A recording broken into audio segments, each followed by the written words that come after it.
Naisapinal na ng House Committee on Justice ang report kaugnay ng resulta sa kanilang ginawang investigasyon sa umunay illegal drug trade sa New Bilibid Prison. Ito ang balita ni Nel Maribohok. The committee report number 14 has been submitted. This committee report is dated 18 October 2016. Pagkatapos ng dalawang executive session, inaprubahan na ng House Committee on Justice ang kanilang report sa resulta ng ginawang investigasyon sa umunoy illegal drug trade sa New Bilibid Prison. Hindi muna inilabas ang detalye ng committee report hanggat hindi pa ito natatalakay sa plenaryo. Ayon kay House Committee Chairman Reynaldo Umali, kabilang sa kanilang ulat ang mga pangalan ng mga otoridad na may malaking pananagutan sa paglaganap ng iligal na droga sa pambansang kulungan. A finding na merong proliferation of drugs and drug trading. Tapos meron kaming findings on involvement and accountabilities of authorities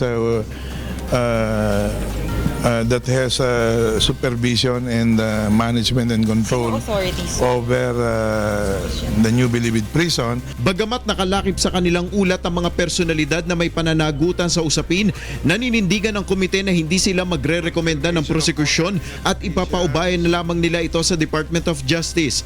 Tutol ang House Minority Group sa desisyon na ito ng komite.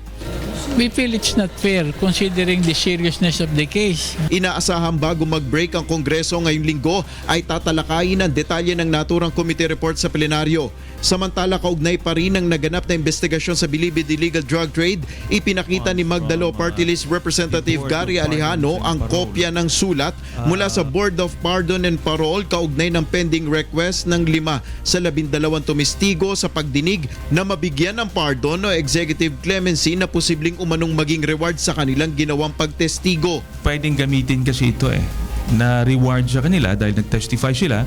Ang 5 inmate na ito ay sina Engelberto Durano, Nonilo Andaya, Jaime Patio, Jojo Baligad at Vicente C. Hindi naman naniniwala si Umali na ito ang dahilan ng kanilang pagtestigo. Nakapagsalita na sila, wala namang binigay sa kanilang ganon. So it's the Secretary of Justice's call and likewise the President's call. Nel Maribohok, UNTV News and Rescue, House of Representatives.